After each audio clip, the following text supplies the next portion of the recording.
Like I'm somebody that I feel like I'm more of a teacher than a marketer. It's basically not teaching for the sake of teaching, but teaching strategically. If let's say I was a weight loss trainer, right? And if I were to teach for the sake of teaching, an example of doing that would be like, did you know the best way to lose weight is to eliminate all carbs and not eat rice, bread, pasta, and noodles? When it comes down to marketing, there's one name in the industry that rings bells. Peng Joon today came to the studio and he shared the nuggets on why you should do one-to-many versus one-to-one. He shared his entire secret step by step on what he does on his 3-day challenges, the exact framework on day 1, the exact framework for day 2, what the funnels look like, and so forth. In today's episode, if you don't implement this, you may be completely behind over the course of the next 5 years inside of your business. Without further ado, let's get started with Peng Joon. I'm excited because we got Peng Joon in the building, my friend. Welcome to the Audate show. Hey, brother. So we reconnected back in at Funnel Hacking Live, but I've known you for years, especially around the HighLevel community, man. Where did you get your first start? Like I've seen you online teaching platform closing. Mm-hmm. Where did you get your first start in the digital marketing world? Well, it's actually a really unconventional way. It wasn't. I started my first taste of entrepreneurship.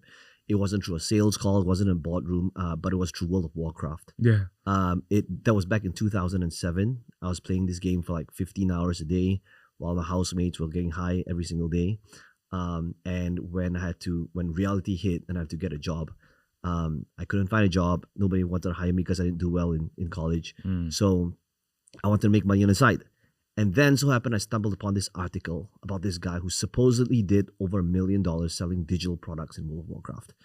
And I'm like, but I played World of Warcraft for over, a couple thousand hours.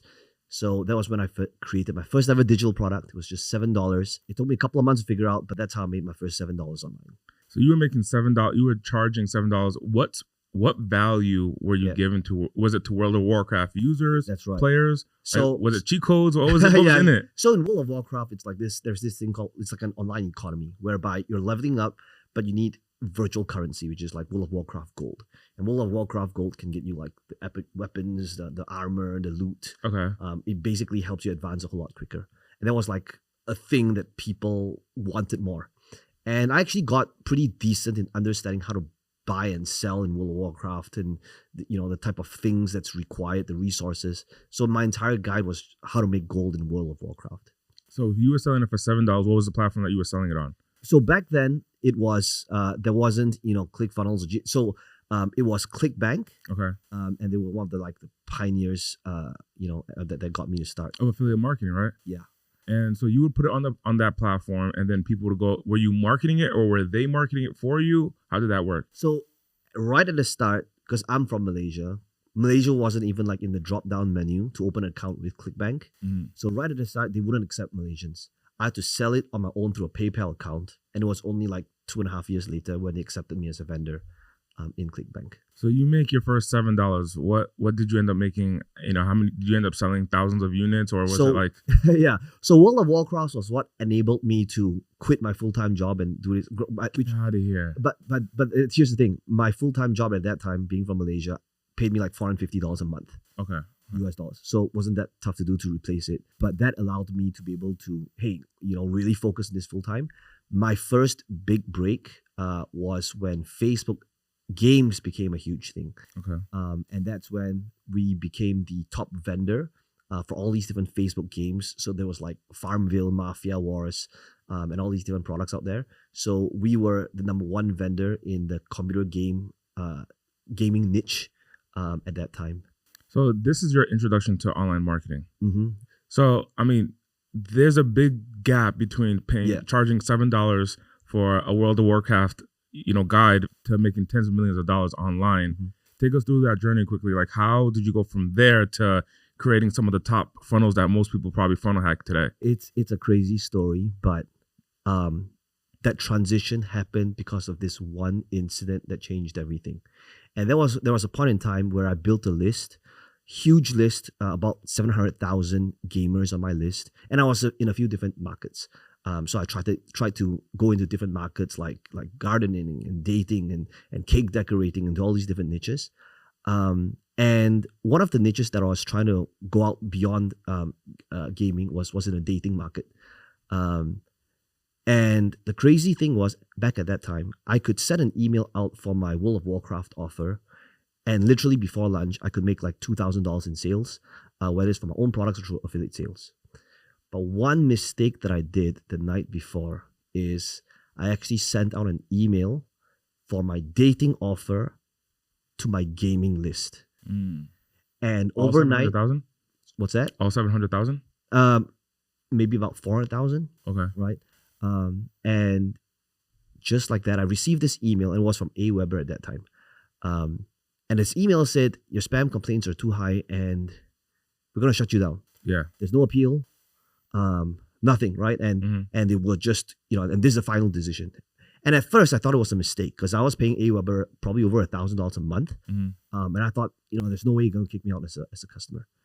And then when they told me what happened and I looked at my stats, I realized that, oh man, I made this huge. And looking back, you would think that, a bunch of nerds receiving a dating offer would actually convert, right?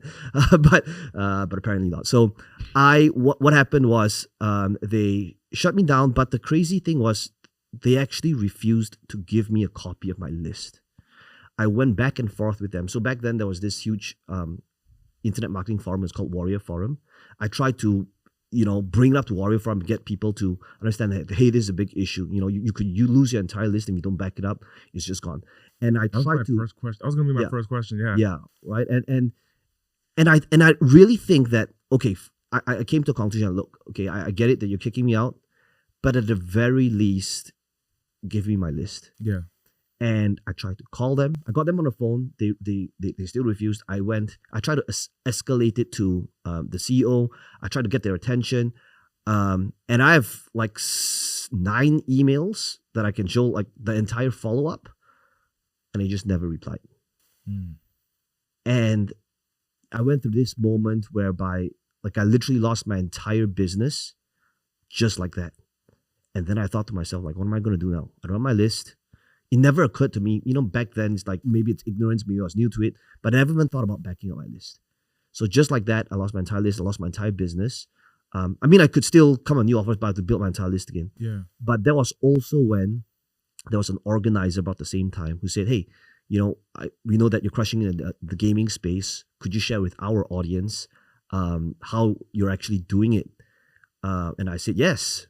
And they said, well, one of the requirements to speak on our stage is you got to be able to have an offer. You got to be able to sell something. And I'm like, sell something? But what am I going to sell? And they said, well, why don't you create a course showing our audience what it is that you're doing? Is this a company that is an Australian company? So that's Success Resources. Okay. They were like one of the biggest, organizers. And that's what gave me that transition from gaming. So marketing. Success Resources sought you out. They gave me the opportunity to go on stage for the very first time. And it kind of forced me to create an offer that has got to be marketing related. Was this Michael Lane, or someone else? So they're based in Australia. I worked with initially the HQ from Singapore. Okay. Which is Richard. Yeah. I saw your journey on Success Resources. Yeah. So they took me to easily over 20 countries around the world events, and definitely like without them, I would have not had the reach or experience I would have being on stage. So they tell you like, hey, and I have tremendous respect, and I know that they're pivoting past the pandemic. I have tremendous respect for Success Resources because I was in that world. So they took you out, they sought you out first, and they said, hey, you want to come up on our stage, but you need an offer in order to come up on our stage and share with our audience how you did it in the gaming space.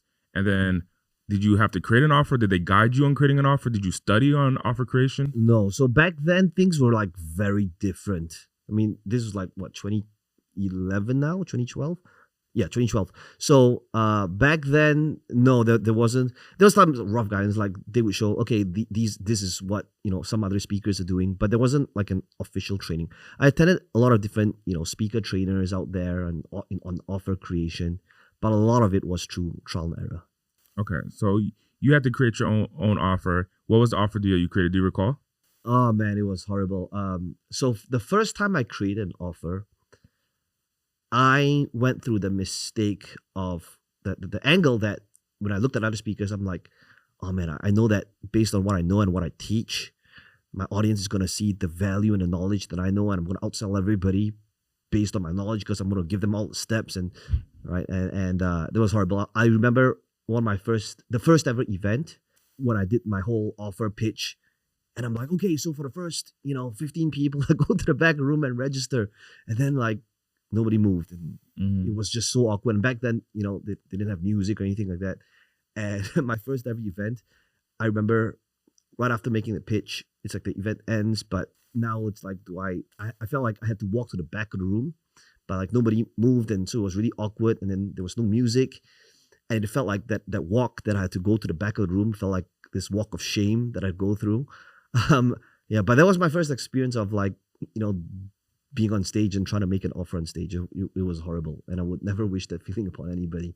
Were you walking towards the back of the room and still speaking on the mic, telling people to come? No. So like all these are really, considered like advanced techniques that you'll learn later.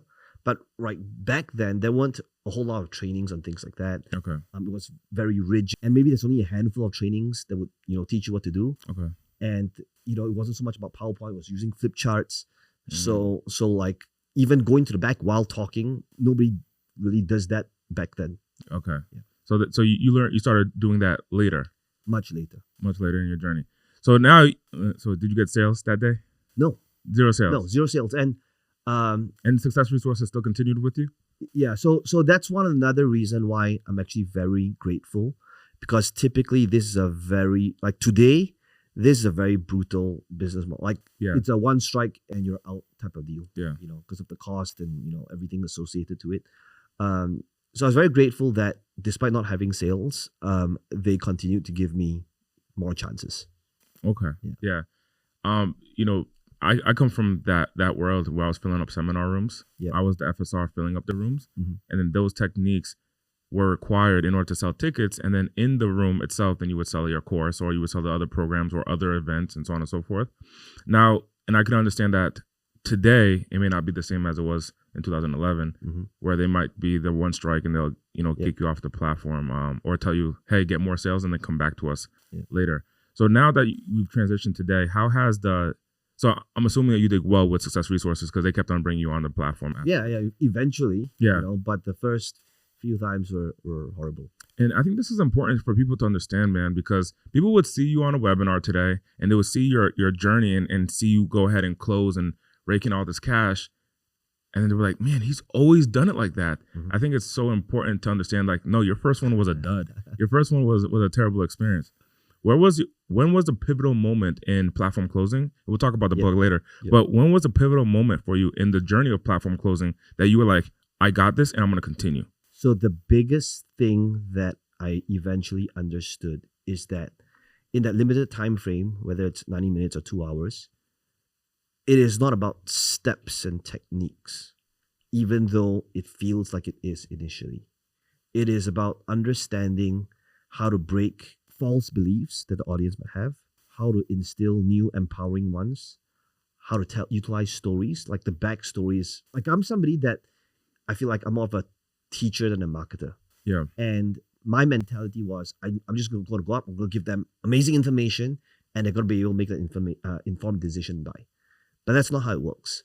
So initially my old way was, okay, I'm going to teach you all these different things. I will not, to me, it's like, why would people care about the backstory and how it all started, right?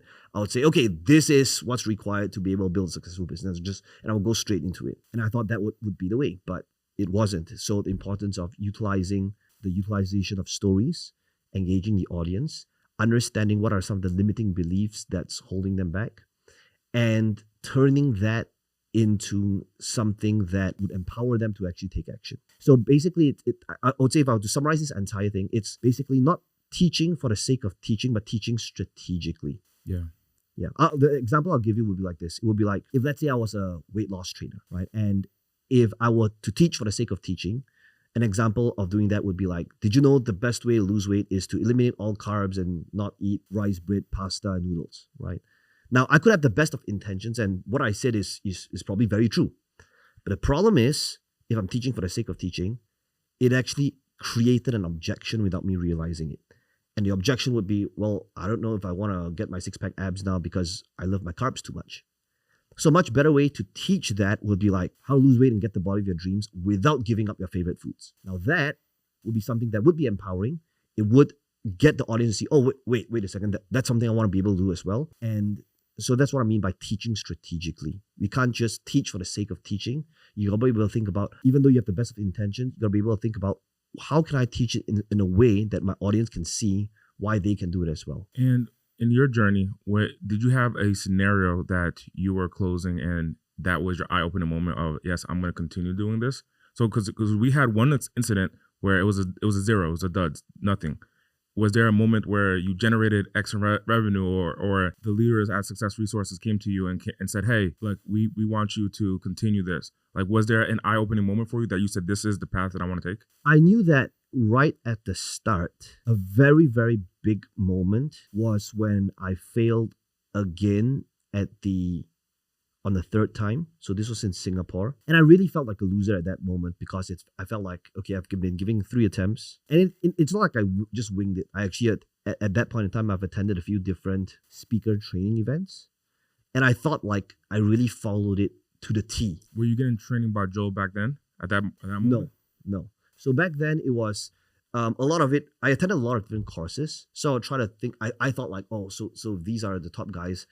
I'll try to model how they raised their hand, the questions they asked. On my third attempt, after closing nobody again, I remember I felt like and there were like maybe about 700 people in the room. Mm-hmm. I felt very defeated. And I remember I went to like the back of the room and there was this chair there and I just felt like I just needed to sit down. Mm-hmm. And I actually made a decision on that day and the conclusion was, speaking is clearly not for me.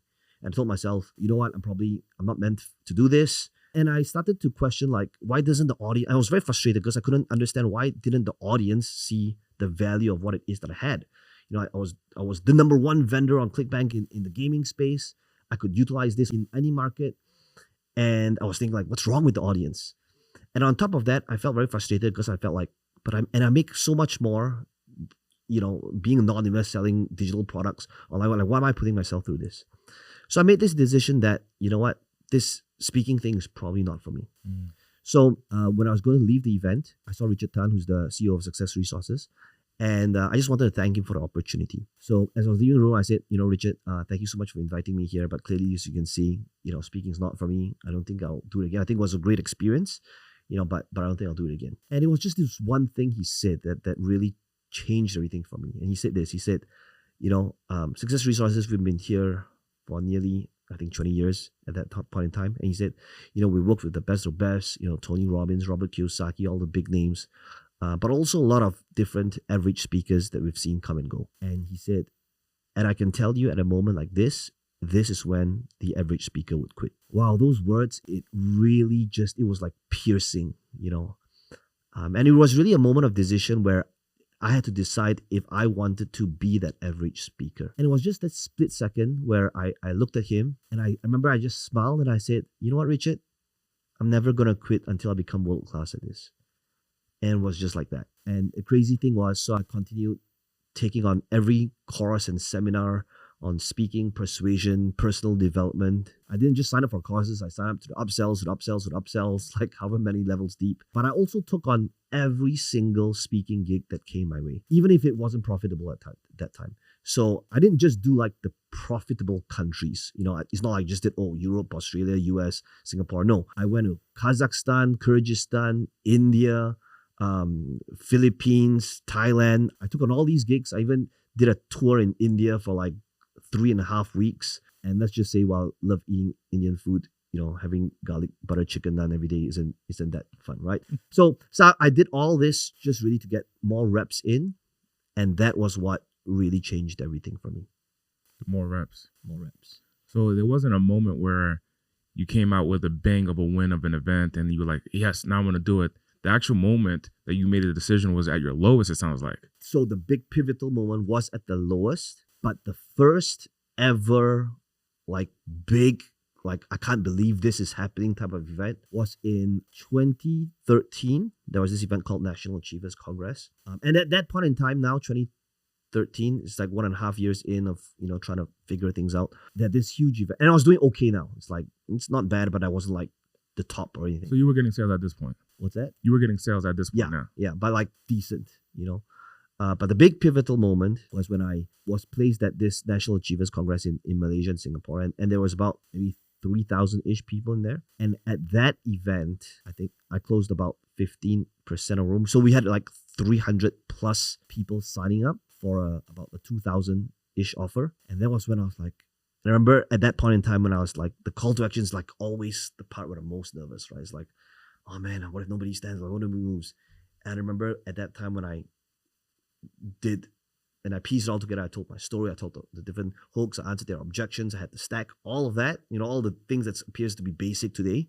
Mm-hmm. I remember people just standing up and running to the back. And in my mind, I was like, I can't believe this is happening. But yeah, so that year was when I think I figured it out. Yeah. The terms with Success Resources 50-50? Yes. Yeah. And so you make $600,000, more than $600,000. Mm-hmm. And at that moment, you were like, I figured this out in a 90-minute, 2-hour presentation. Yeah, it was a 2-hour presentation. So back then, you could have more time because today, a lot of it's like 90 minutes. But back then, I could still get 2 hours. But yeah, so in 2 hours, we did over $500,000 in Malaysia and in Singapore. And that was like the first eye-opener for me. And all of these presentations are in English? Yeah. And so you're on stage, you're speaking to this group of people. The first time that you did this, you get a 0.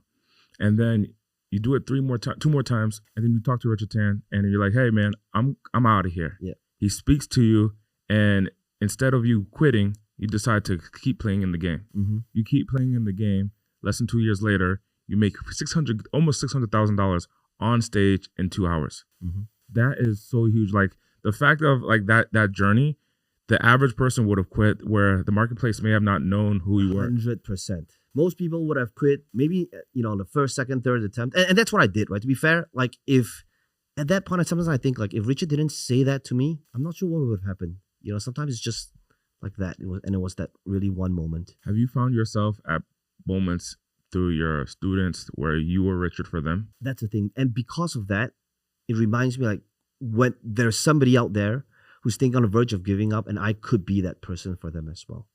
Right? It's very powerful that you brought it up, but yeah, absolutely.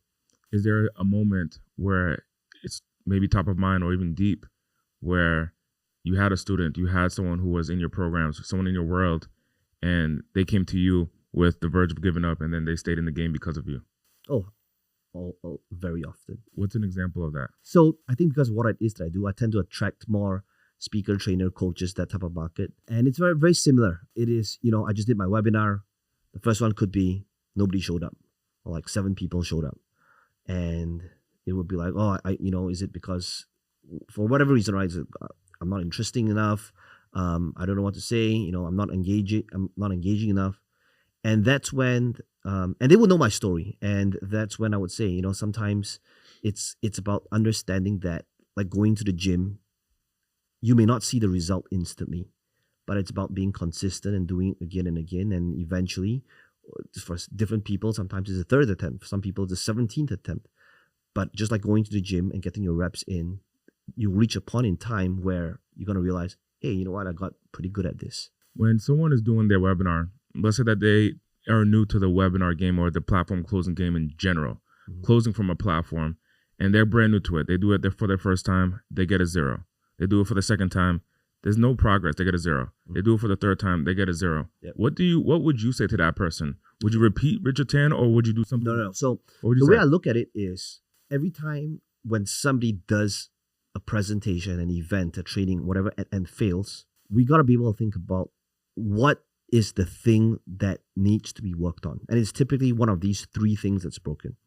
The first one's the offer. Just the offer wasn't attractive enough. The second one is the funnel, which is like the mechanism and how this thing was sold.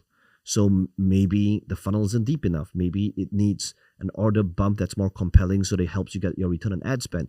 Maybe it requires high ticket on the back end so that it makes sense to be able to just break even on the front. So that's the second thing, if something doesn't work out. The third thing would be traffic. You know, are the traffics, the hooks, the headlines, are they more engaging enough? Is the click-through rate high enough?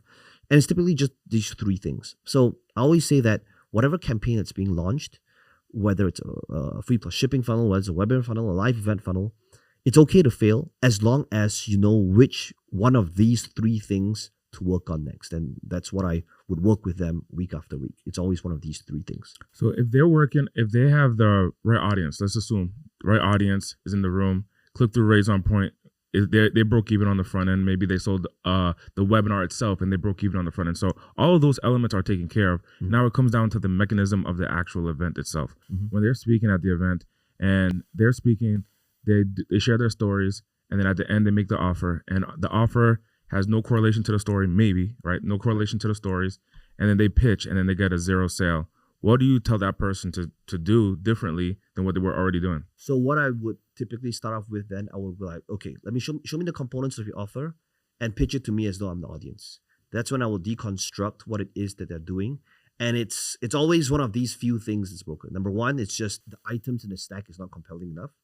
Number two is that the items in the stack is compelling, but there wasn't any type of hook related to those items where value was built to the items when they were teaching it.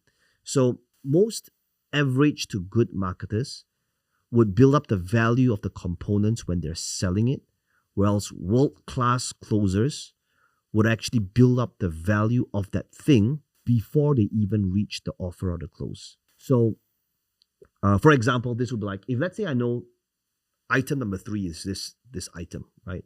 Most of the time, the typical marketer would be like, the third thing you're going to get is item number 3 here, and this is the most amazing thing ever, and the reason for that is because yada yada yada, and this thing's worth $5,000, right? Now, a much better way to do it is, imagine if when you're giving out the content, and secret number 2 is, so let's call this thing, let's say we're in real estate, right? And this item that's part of my component is how to leverage the banks and so that you can utilize debt to grow your wealth. Okay. So imagine if, as I'm teaching, one of the things I could say is, so one of the things that gives me an unfair advantage is this item right here. And I actually show them the prop, right? Every single week, leads come to me and these are motivated sellers that may be facing foreclosure. And so one of the things that you want to be able to do is to be able to deal with the source, right? So one of the things that I might do then is I could, show them like the leads that I get, or, something that built up the value. So now I could put this prop and just put it aside. And that would be in the middle of your presentation, not when you're sharing the offer. That's in the middle of the presentation. Exactly. So imagine, and the reason why you want to do that is because that's when you're teaching, that's when you're giving value. That's when resistance is low. So now in their mind, they're also learning at the same time, right? Which is like, okay, I got to deal with the source so I can get the best rates. I want to be able to deal with motivated sellers. But in their mind, it will be like, oh, I can see why, Peng Joon can do that. But, well, man, how am I going to get access to these motivated sellers? Yeah. Right. So now for the next 1 hour or 3 days or however long this presentation event is, in their mind, they're just thinking about, oh, man, that's an amazing thing that I want. Right. So now if I'm in my offer now, right, and talking about the stack, one of the things that I can do, right, whether it's bonus number 3 or whether it's item number 2, I'll just need to bring this up. And when I come from an angle of like, okay, so what else do you need to be successful? Then I'll pull out this item that they saw earlier, right? And we're like, remember this? How many of you here would like to be able to get, motivated leads, sent to every single week? So now, rather than needing to build up the value of this and saying, oh, this thing is worth $5,000, I have already built up the value of this item when I'm teaching it, not when I'm selling it. And that's one of the biggest differentiators that would make a big difference in your conversions as well. I remember when I started platform closing, and I was on tour with Laura Langmeyer, if you're familiar. And when I was speaking, I understood that I need to share my story. So this was 2017. I understood that I need to share my story. I started to share my story, and when I heard share my story, I was talking about my background, growing up as a kid, growing up in an impoverished area, and then transitioning to become an entrepreneur. And then out of nowhere, in the back end, I was selling my speaker training course, and there was no correlation for that. Mm-hmm. When you share your story and you're sharing stories, does the stories have to correlate to the value of the product, or are you sharing your story to establish a type of credibility or authority of you as a presenter? I would say it's a mixture of both. Stories are important in order to build rapport, to show your audience that, hey, you know what? There was a point in time where I was in your shoes trying to figure this thing out, figure out how this thing worked as well. So I understand. I think one of the reasons why I think I sell well is because truly I were in their shoes, 15, 18 years ago. So I understand the problems, the frustrations, what goes through their mind. So when you share that story from that angle, that's why it's important. Not just for the credibility. I know like a lot of marketers when they start off with their presentation or webinars, there's a slide that says like why you should listen to me, right? And here's the differentiator that I teach. It's like, so while that is a starting point, right? Most marketers will be like, why you should listen to me? Oh, I'm a best-selling author of 3 books. I've spoken 5 different countries. I've made, millions of dollars in my market, right? When you come from the angle, typically what happens is there's going to be a percentage of people in a room or virtually that's probably going, okay, this person probably knows what he or she is talking about, but he's probably a dick. Even though you had the best of intentions, right? Because it just it rubs some people off the wrong way. However, so the right way to do it is making about them. So you tell your story, which is like, so the last couple of years, I've spent millions of dollars in ads, and I want to be able to walk you through some of the biggest mistakes that I made so that you don't have to make those mistakes as well. You see, now it's like you're telling a backstory, but you make it relevant to them and how it benefits them. So as long as you're doing that bounce where you're building credibility, your backstory, whatever it is, and linking to audience so that, they can benefit from it so they don't have to make the same mistakes. And it's about them.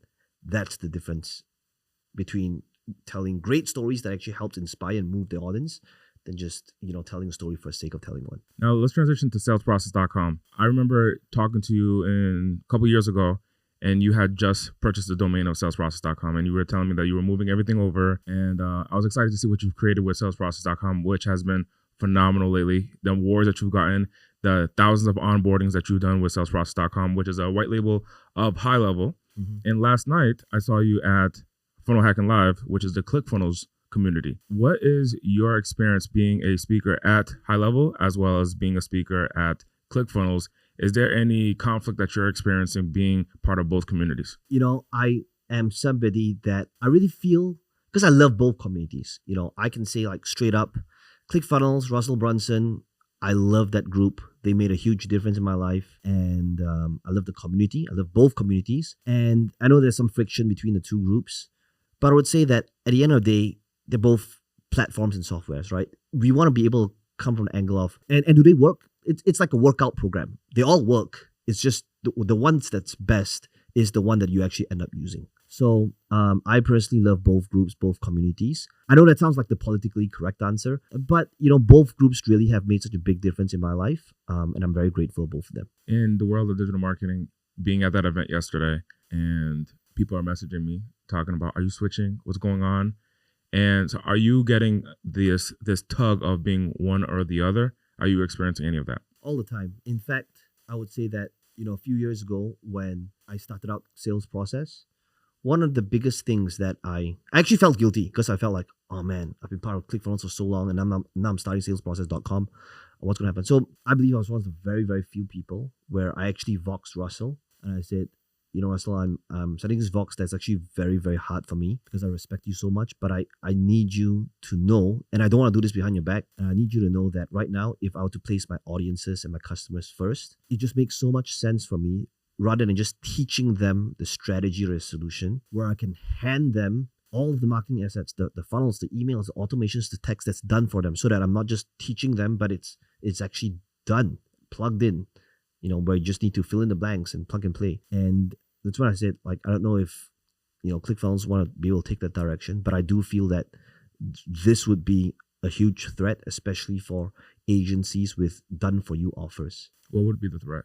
The threat, which is like, if you're an agency owner and you have done-for-you services, whether it's emails, automations, funnels, high ticket, whatever it is, right? It is very hard to, it's you just can't even compete with an offer. If I'm an agency and I'm doing all these different things with ClickFunnels, it's tough for me to be able to say, okay, let me charge $15,000, but step number 1, I need your ClickFunnels login. Then I need your login for Infusionsoft or emails or whatever, and then Kajabi and all these different things. Or even now where you have everything in one place. But the problem for that is there's so many things that is not in your control that's going to, whether it is the passwords that your clients may or may not want to share. So that's security straight away. And then after that, it would be like, okay, then I got to be able to build all these things manually. I can't put it in a specific template that's pre-built. So it takes up even more time and resources for me to fulfill it. When, on the alternative, you could have everything done, plugged and play In HighLevel. in HighLevel. In HighLevel. What was his response when he got the box? So initially, for like the first 2 months, he didn't respond, and I was like, "Oh man, Russell's pissed." But eventually, like 2 months later, he boxed me back, and he's like, "Oh, sorry, you got caught up in something."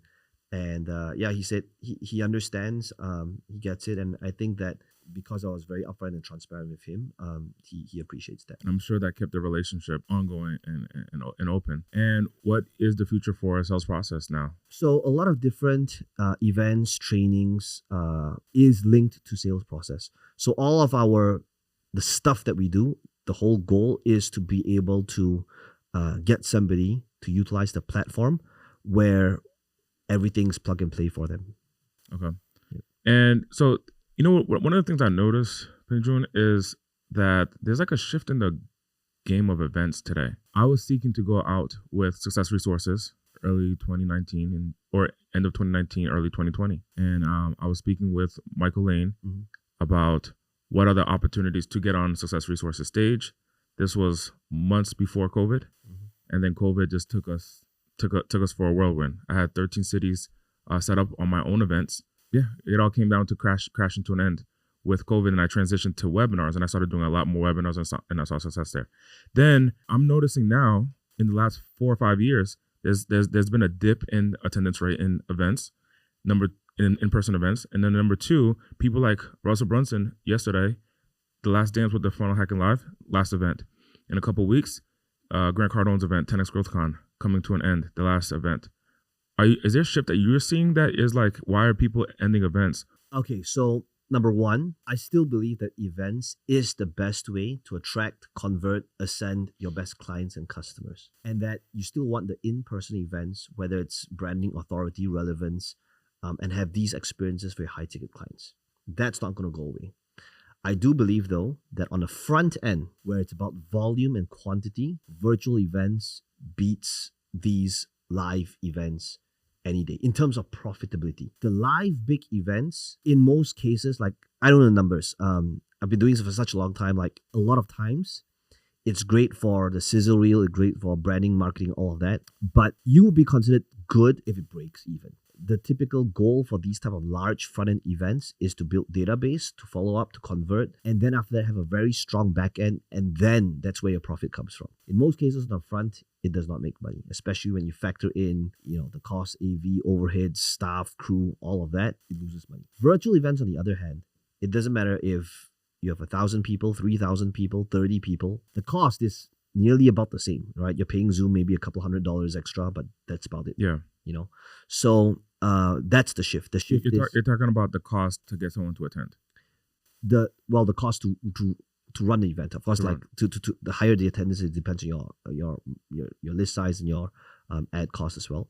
But yeah, the effort and the resources is about the same. Being a marketer, and what do you anticipate is the play that Russell Brunson is doing, saying that this is the last dance for Funnel Hacking Live? I believe that, one of the main things is the separation between software and info. So I would say that's one of the core reasons why that's taking place.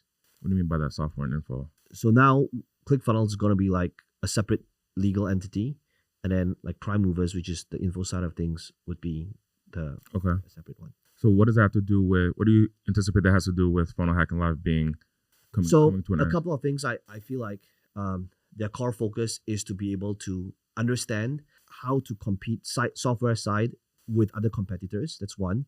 But they also have time to, come together and strategize how do we utilize info now and do these smaller, higher profitable events than these large events that may not necessarily make money on the front end. Now, you've been doing events for so many years. We're talking about 2011. So you're over 10, 12 years in the game, doing it profitably. How are you balancing personal life and the world of business that is so high paced? You're in front of millions of people on a regular basis online. How are you balancing the personal life and the business life? Whenever I'm not traveling, I typically make a few different non-negotiables. So in terms of like making sure that I've got the capacity, energy, and resources to do all these different events, I have a pretty healthy lifestyle. I try to make it so that I don't try, but like whenever I'm not traveling, My non-negotiables is going to the gym. First thing I have in the morning is, of just pure celery. It's a drink. You just blend celery? Cold pressed. Okay, you cold press it? But that's not the disgusting part. The disgusting part is my lunch. My lunch is something that is going to sound absolutely gross, because I believe that one day it'll get mainstream, but this is my lunch every single day, because I don't enjoy eating protein, and I don't enjoy eating vegetables. So for my lunch, every single day is my helper will prepare a steamed chicken, 2 chicken breasts with a bag of spinach, and she blends it, and that's my lunch. Every day. You drink your lunch? I drink my lunch. Yeah. And then, because I still, love my greasy fried stuff. So for dinner, anything goes, but that's my lunch every day. So a celery drink in the morning. Your lunch is 2 chicken breasts and spinach. Yeah. Blended. Yeah. And then dinner is whatever you like it to be. Anything goes. Okay. So you found it's like, is it now a system? Like your helper knows? System, and I know, I've shown this to a few people. Yeah. And a few people have actually tried it, and they said, you know what, this is one of the best things I've ever done. Whoever's listening to this podcast right now, if you do it, leave a comment somewhere, let me know how it goes. But truly, if you try that and you're consistent for 2 weeks, you'll immediately feel a difference in terms of how you feel.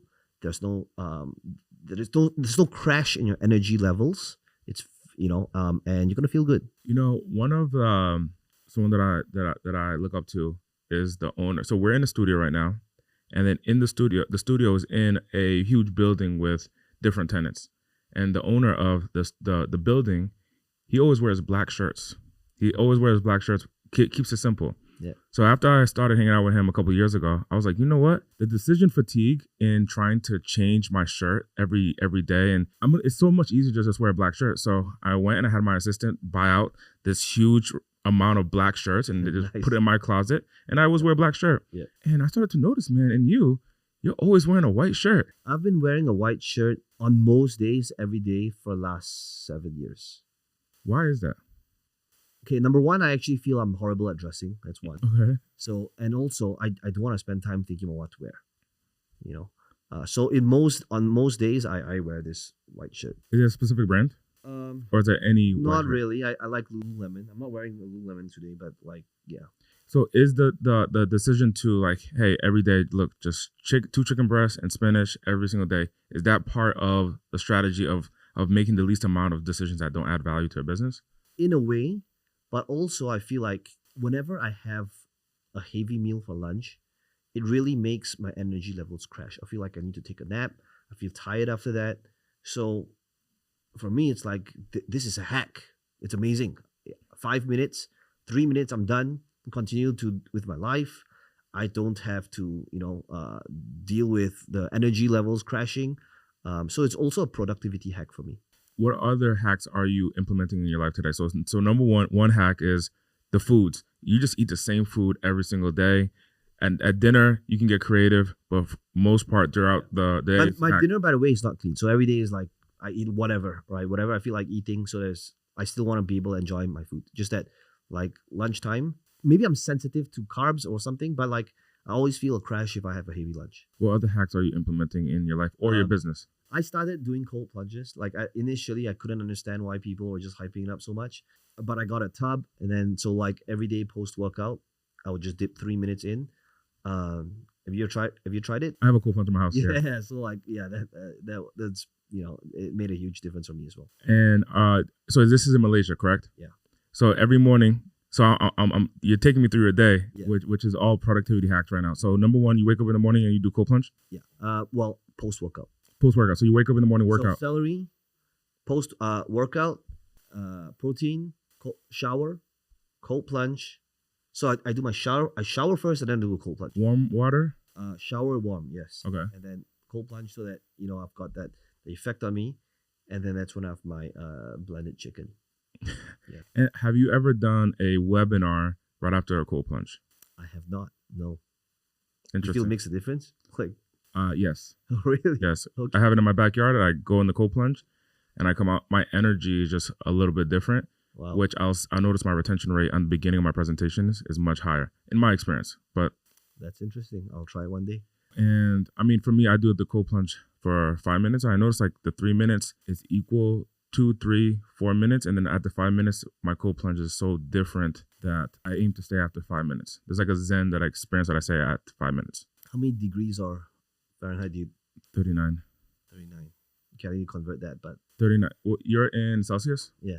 So in what's your Celsius? I do it like 8 degrees Celsius. 80 degrees Celsius? Yeah. So 80 degrees Celsius to Fahrenheit is going to be, 80 degrees what? Is it Celsius? Celsius, yeah. 80 degrees Celsius is 176 degrees Fahrenheit. That can't be right. That's not right. Yeah, that's not right. That's not right. It's boiling, is it? That's boiling. 30 degrees, regardless. Okay, yeah. Regardless. And I'm excited to see what you're going to be creating in the future, man. And because I've followed you for some time, man. Actually, there was an event that I did that I was stuck on. I forget what year it was. And I went out studying online. I'm like, what could I have done differently? This was around the time that I was traveling in-person events. And I stumbled upon your video. And you had talked about the value of stories. And this might have been in platform closing. Let's talk about platform closing and what is platform closing. I know what it is through experience, but I would love for you to kind of share it from the author's mouth. I believe that would be the skill set that's required to be able to make a presentation, have your audience hanging on every word, to be able to deliver an offer and have them wanting to invest and have them thanking for you after they invest. What platform is the most profitable to be on? Based on what's happening right now, I would say hands down will be virtual events. Virtual events. So this could be like 3 to 5, 2 hours to 4 hours per day. It could be a challenge, but anything that you're able to deliver value, give your audience an experience, show them that and demonstrate that you can actually help them by helping them. And that's when they'll buy. So let's say that you're looking to sell sales process your CRM. Yep. You have an option for a 90-minute webinar to sell sales process. You have an option to do a 3-day challenge to sell sales process, or you have the opportunity to do a 5-day challenge to sell sales process. Okay. Which of those 3 would you be choosing? Okay, so the first thing is to completely eliminate webinars. I say this because, the cost of a lead on a webinar versus a 3 or 5 day virtual event is exactly the same, right? Depending on the market, niche, and country, but let's say if it's $10, right? $10 to get somebody to attend a 90-minute webinar versus a 3-day virtual event. The cost per lead is typically going to be the same. However, the business model is going to result in a totally different outcome. Here's why. Number one, if you're doing a webinar, and if let's say your market is marketers who's a lot more savvy, the first thing comes to mind is, they're going to be jaded by yet another webinar because chances are they know it's going to be this thing. We're going to tell your origin story, and then there's going to be 3 secrets, and then there comes a stack and an offer, right? Marketers are just jaded by it. That's number one. So if you're doing anything to do with marketing or finance, chances are they've seen something like that. Number two, if you're doing a virtual event or a workshop or some sort of challenge, it feels like there's some sort of implementation or execution, which is instantly has got a high perceived value. So your show up rate is going to be significantly higher. Now, coming back to webinars, a 90-minute presentation, in most cases, you're going to do a $1,000 to $2,000 offer. That's it. And if you can close 10%, that's considered pretty good if you're doing it to a cold audience. Now, on a virtual event, the differentiator is it's really your entire value ladder in one place. It is a lead magnet because somebody registers for your event. It is low ticket because you could have an upgrade to a VIP experience. You sell your core offer. So like for me, we sell our sales process annual plan, which is the main thing that you sell on the webinar. You could have high ticket where you have some sort of application where at the end of the event, it will be like, hey, this is not for everybody, but if you like to be able to work at a much deeper level with us, you want a done-for-you service, right? This is the form to fill up. So now, instantly, the average cart value and lifetime value of the people that attend the virtual event is going to be significantly higher. Why? Because for the masses, you can get them on a free trial. For a smaller group, you could have them on VIP. For 10% of the people in the room, remember, you have spent maybe 3 days with them, whereas on a webinar, you spent 90 minutes, right? You have significantly more time to build trust, to be able to help them, to be able to demonstrate value. So your conversion on your core offer is going to increase.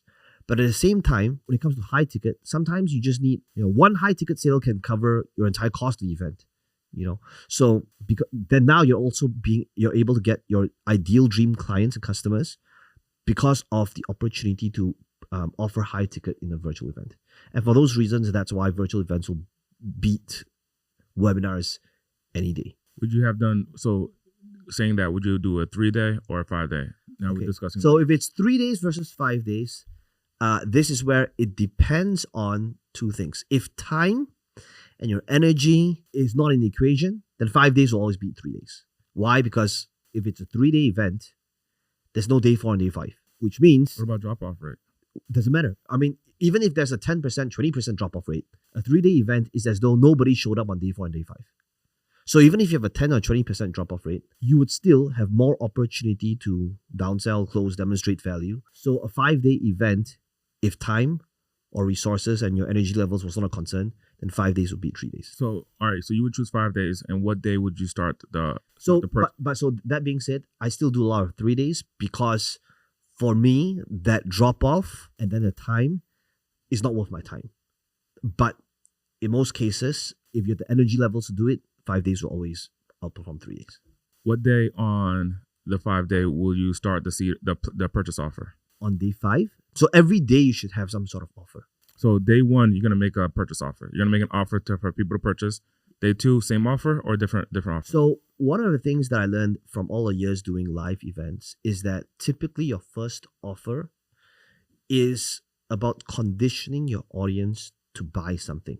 The first time I noticed this was back in like 2008 when I saw T. Harv Eker do this. And one of the things that he would do is his main high ticket offer, which would be offered at the end, he would condition the audience to constantly buy stuff throughout. And one of the things that he would do, which I didn't realize back then, is he would have an offer and then like within minutes it would sell out, and then it would have a huge flip chart that's hung over there with the offer name that says, with a big X that says sold out. And it would be low ticket. It would be like, back then he was like, if it's about money, he would sell these jar systems and it will sell out really quick. And it creates this conditioning that, hey, if you don't take action, this thing's going to sell out really quickly. So when he made his core offer, he's really conditioned the audience to stand up, go to the back of rooms, run if that's what's required, but also to know like where the sales table is, that you actually need to step, because if a person's attending these type of things for the first time, they actually don't know.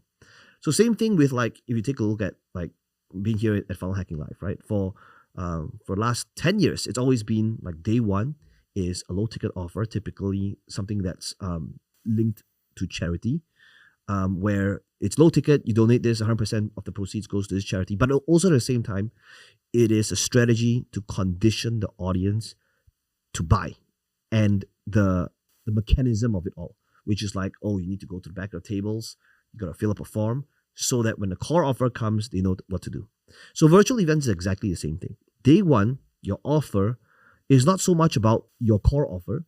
It is about creating conditioning of what an irresistible offer is and that they should buy it, because if not, it's going to be pulled. That's typically what my first offer is. So for my first offer, what I'll normally have is I would give my audience an amazing bonus in exchange for opening a free sales process trial account. So my offer on day 1 is actually nothing. It's $0. Yeah. It's open a free trial account. Okay. And that's how we can get like, 500 to 700 trials in a weekend. Are you limiting are you doing something to what T. Harv Eker did, where there's a limit on how many trials that you want? So the difference is I don't do that for virtual events. I do that for live events, because you can show tangibly that Correct. something is being removed. So for live events, one of the things that we do is if we print out like manuscripts or resources, or the last one we did was we give out books. I would say like, look, there's about 9 of you guys here in this room. We brought a limited amount, and what you want to do is after you open your free account, go to the back tables, and I will actually direct them. Right, you see my team over there. Show them the confirmation page that you've created an account, and they're gonna exchange the free bonus once you show them. So now there's this you want to create a level of chaos in the room as well, right? To go like, oh, what's going on? Why is there so many people going to the back?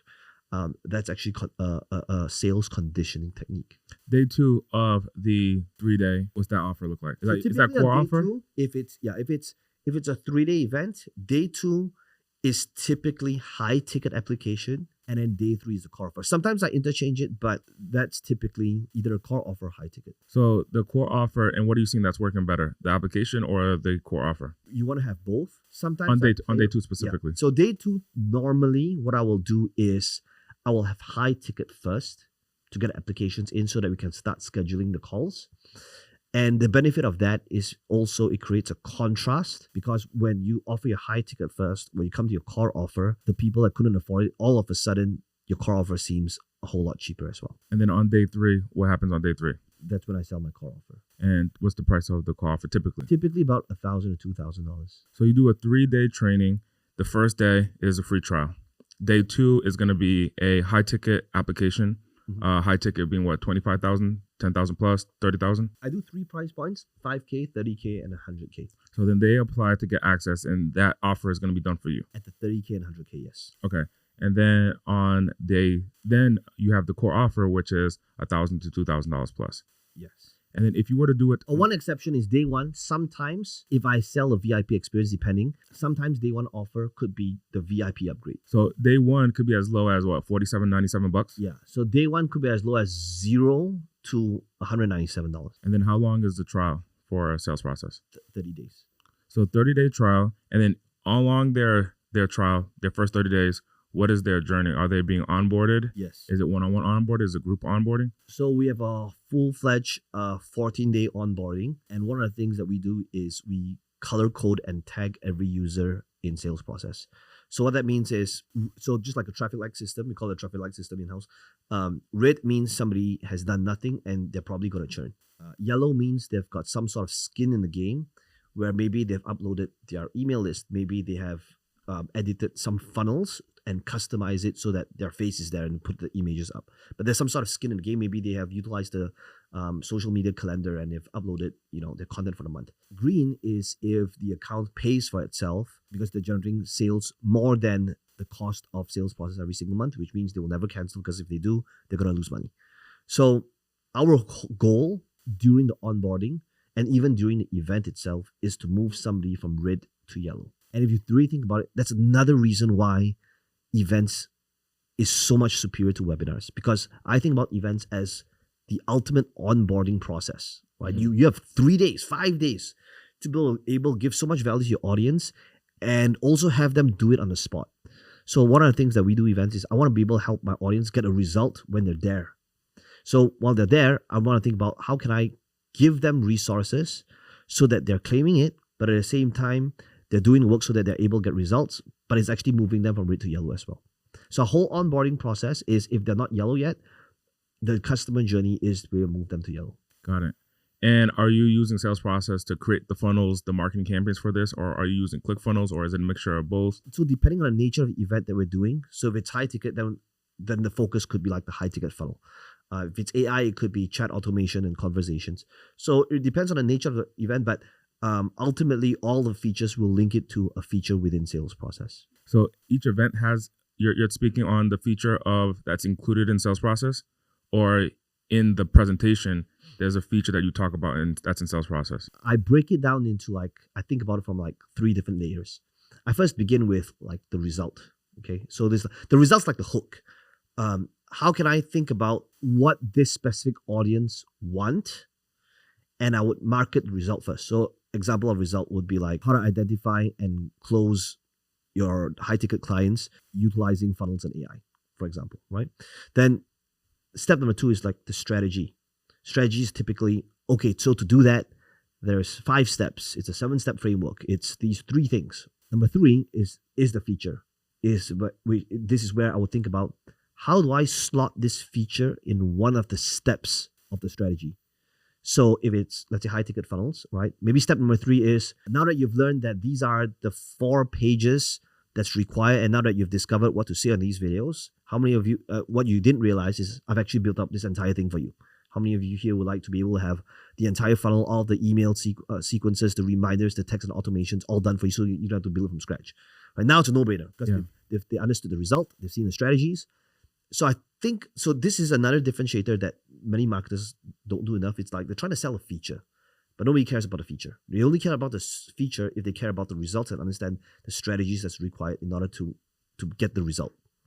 So that's how we tie in the feature into getting people to get results with our software. And then on the presentation, who's the audience typically on your presentations? Who's the audience? Is it speakers, authors, coaches? Is it the plumber, the HVAC person? Is it the local business? Is it wannabe online entrepreneurs? So how we have scaled is actually very different from the typical GHL advice, which is like most of the time it's like, oh, you want to go ultra specific, target a specific industry market, which I totally would agree if I was an agency that just focused on one specific industry if I was starting out.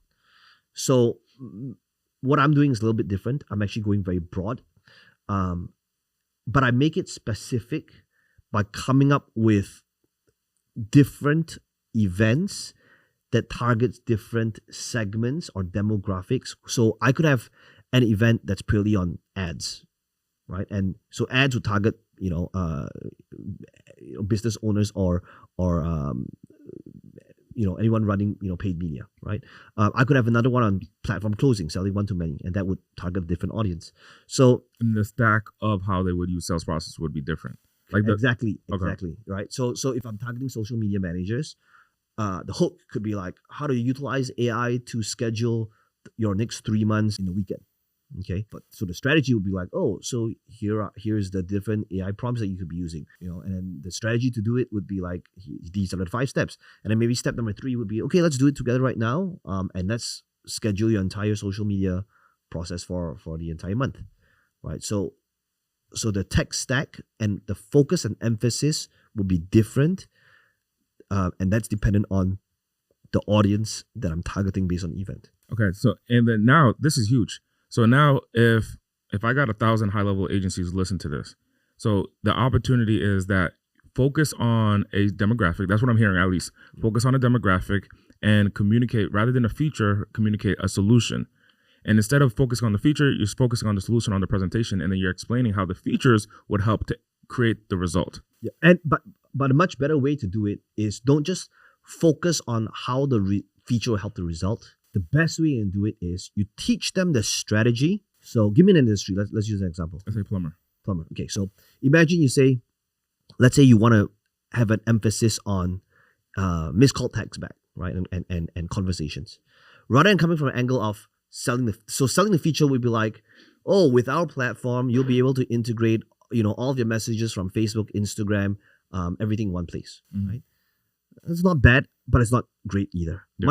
A much better way would be like, how many of you so strategy first, right? Or hook and result, right? How many of you here, so hook or result will be like, how many of you here would like to be able to automatically follow up with every single missed call that you've ever had, that does not take up more of your time? Okay, so that's like, oh, how does that happen, right? So that would be result or hook. Then strategy would be, so in order to make that happen, these are the 3 things or 5 things that needs to be done, right? Item 1, 2, 3, or 5. Now, after you teach them the strategy, what you want your audience to see is, or feel typically is, oh, that's an amazing strategy. I can see why it works. Oh, but it's just a small problem. The small problem is, it sounds like it's a lot of work. It sounds like I gotta be able to build this thing from scratch.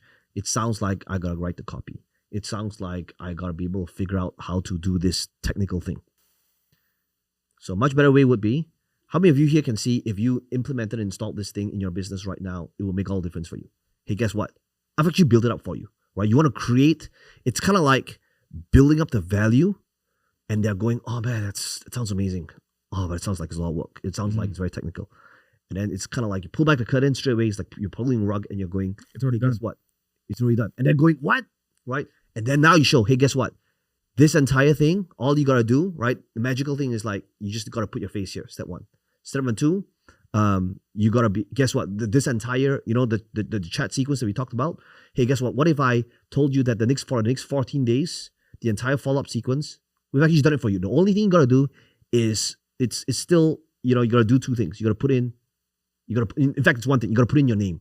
How many of you here feel that you can handle putting in your name in a follow-up email sequence? Right? And if you got to handle that, you probably won't be able to handle everything else. Mm-hmm. So now they're going, oh, that's crazy, right? And then the way to really lock them in is then you say, so you know what? Let's do that right now.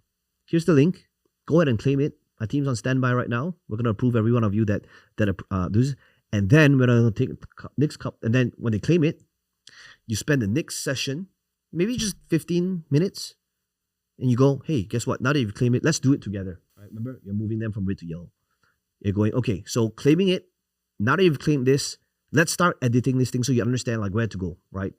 And one of the things you can say is like, And I know that if I can't compel you to do it while you're here in this event, you're probably never going to do it, which makes sense as well, right? So now We're still on day one here at this moment. It's not about where it could be on any day, Okay. right? So day 2, if you're talking about social media, or automations, you're just rinse repeating the same thing. It's just result, strategy, feature, result, strategy, feature. Okay. Right.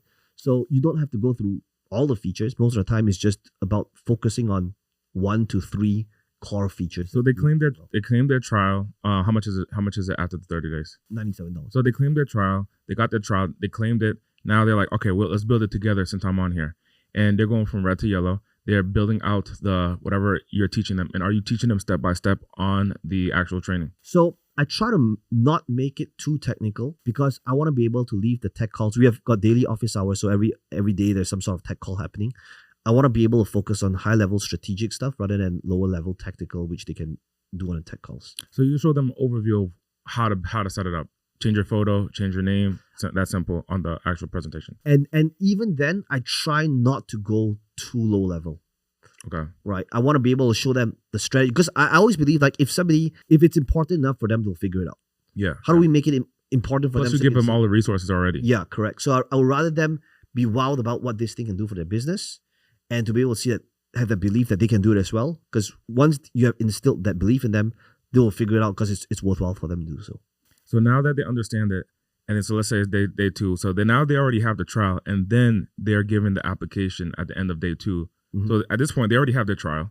They're excited. They're like, okay, man, I'm gonna put in my name. I'm putting my email. Put in card, whole 9 yards. I claimed it, and then he showed me a little bit on how to build it out. And then at the end of day 2, he's like, dude, you gotta sign up for this $100,000 offer, or you gotta sign up for this $5,000 offer, and then they get to go apply. Right. At this point, how does the transition to we're talking about sales process to now the application? So typically, I come from 3 different angles. I always think about all offers being DIY, done with you and done for you, right? So at this level, at this state right now, everything's DIY, right? If you understood the strategies and you loved it, hey, guess what? You can do it yourself. But at the same time, there's going to be people in the audience with a 7-figure business going, hey, this sounds amazing, but I don't want to deal with all of this. I want somebody to tell me what to say on camera. I want to be able somebody to write me the script. I want your email, your copywriters, your designers to straight up do it for me. So one of the components of my offer is you actually come to my studio.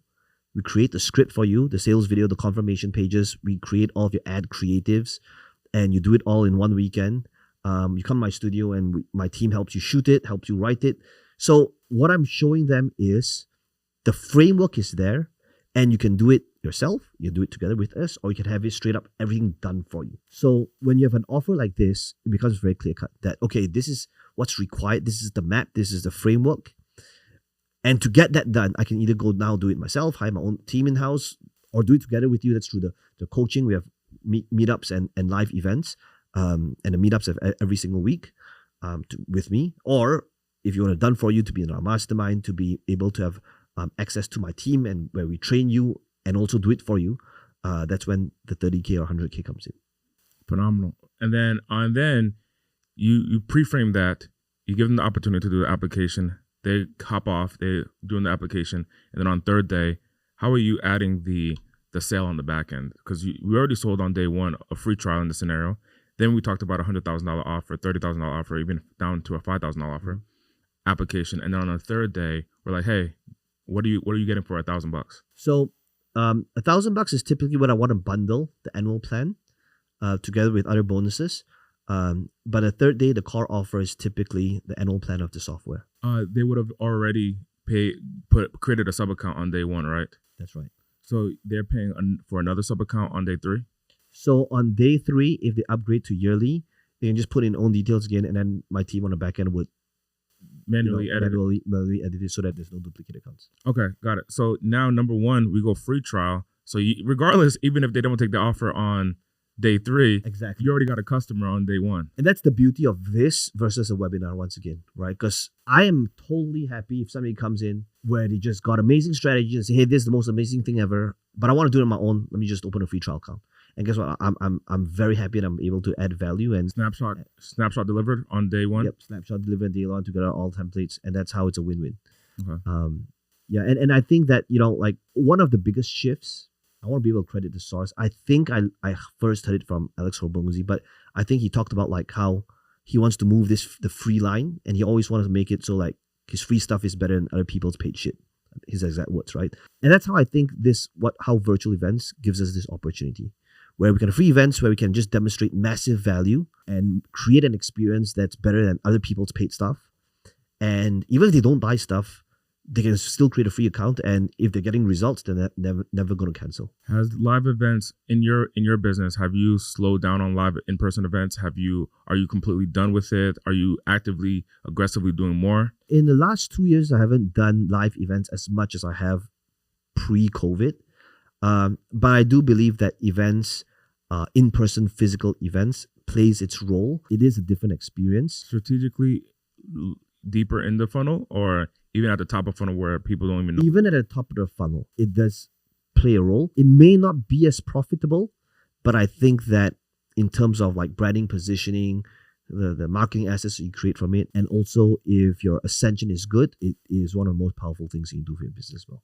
To wrap up, man, what would you say to an audience member who is, let's say they're making $500,000, so they're not at the beginning? And I know you typically get that question, like if I was starting all over again, or someone was starting all over, someone who's at $500,000, they've been in the business for a year, 2 years, whatever the journey is, and they're at a stage of, look, I want to go to 5 million. I want to 10x this thing. What do they need to know mentally? But what do they also need to know strategically to be able to, for sure, without a doubt, 100% 10x their revenue? So typically, if somebody's at a $500,000 mark, it means that they've probably figured out how to sell their core offer to a certain extent well, right? Whether it's a $5,000 recurring, whether it's a $2,000 training or course, they've probably figured out how to do that thing at that specific level. But now the next thing to do is typically to go from to 7 figures and beyond.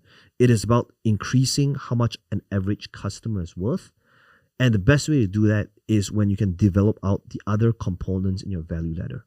So at a $500,000 mark, it means that they're probably selling this recurring very well, this high ticket very well, this core offer very well, right? Now it's like, okay, if that's the case, think about how can I cast a wider net in order to appeal to different type of customers. So like for me, it's, for example, a high ticket. Even if I've got zero for sales for high ticket, it doesn't matter for me, because why? I can still get a good majority of the room on the free trial. So that's one component in a value ladder, right? If I were to completely take out the free trials, right, this by creating my core offer as part of my event, that is going to cover all of my ad costs that's required to run the event. So going from $500,000 and above is about, I would say, two things: increasing customer average cut value by developing the other elements in the value ladder so that every person is worth more and you're able to deliver more value to your audience. That's one. And number two is to combat ad fatigue and offer fatigue. It is to think about how can I come up with different front end hooks to target different type of clients or audiences or demographics with a different way to initiate the conversation. So I always come back to this example of like how I think about McDonald's value ladder, which would be like their core offer is always the same, right? It's always like, would you like fries that look like you supersize it, go large, right? It's always gonna be burger with fries. Mm-hmm. But what they do on the front end is, they always have trying out different things, different hooks. So maybe this month there's a joint venture with Hello Kitty, and if you buy a Happy Meal, you get a Hello Kitty doll, right? Mm-hmm. It could be like some parts of the world, maybe there's a special samurai burger that's only available this month, right? So what is that? That's like trying out different angles and hooks, which is what we should be doing as marketers. We should constantly be trying out different things on the front end that acts as a different conversation starter. So like for me, maybe it's AI, maybe it's social media, maybe it is closing on stages, maybe it is utilizing virtual events. These different hooks would target different audiences. But at the end, my core offer is always going to be the same. It's still going to be sales process is recurring, and it's still going to be my mentoring or done for you, depending on what the client wants to do.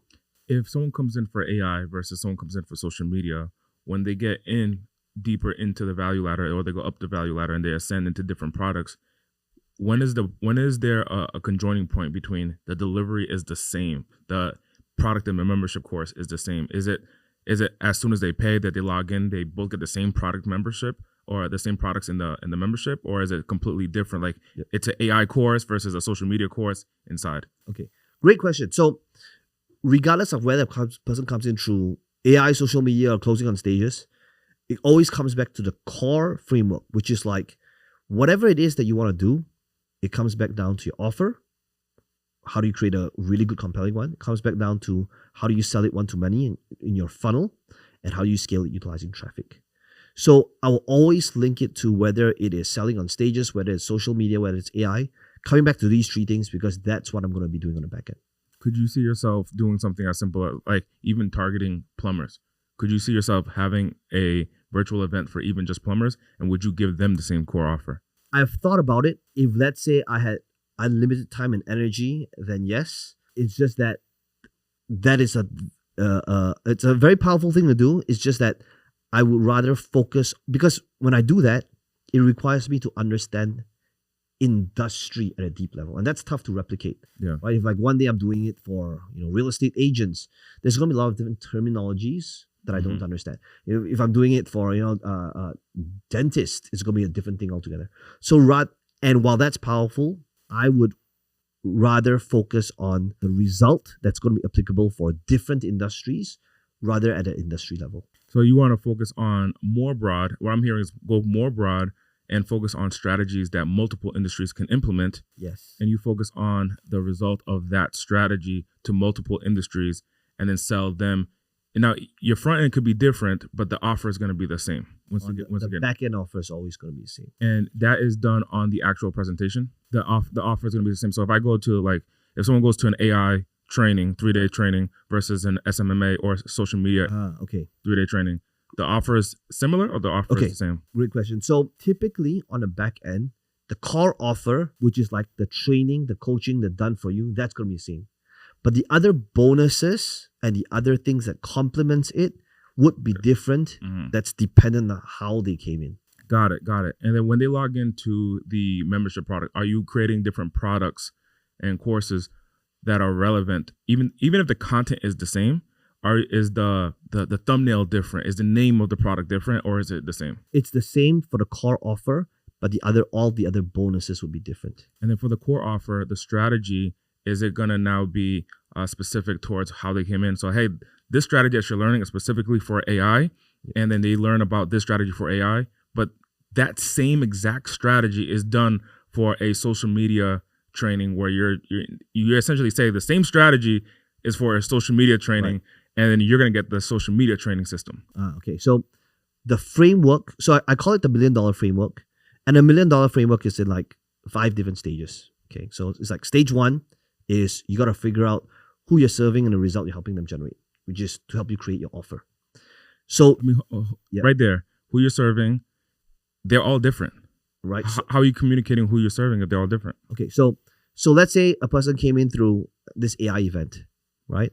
So it doesn't change the fact that if they came in to learn about AI and the different opportunities that AI present, my offer when I come to it, it will be like, okay, so now that you've discovered the different things that AI can do and what it is that you can sell, whether it's a done-for-you service, whether it's print on demand, the first thing we got to be able to figure out when you leave this room is how do you create an offer that's compelling based on what market you want to go into. So I will still link, let's say this was a speaker training event and they want to understand how to sell to money. It will still be, okay, so when you leave this room, what's going to happen? Now that you've understood the importance of selling one-to-many, the first thing, right, if you want to be able to build a multi-million-dollar business is, number one, it still comes back down to who do you serve and what result you want to help them generate. So regardless of what event I'm doing, I'm still tying in that topic to offer, funnel, traffic, people, process. Got it. The 5 pillars.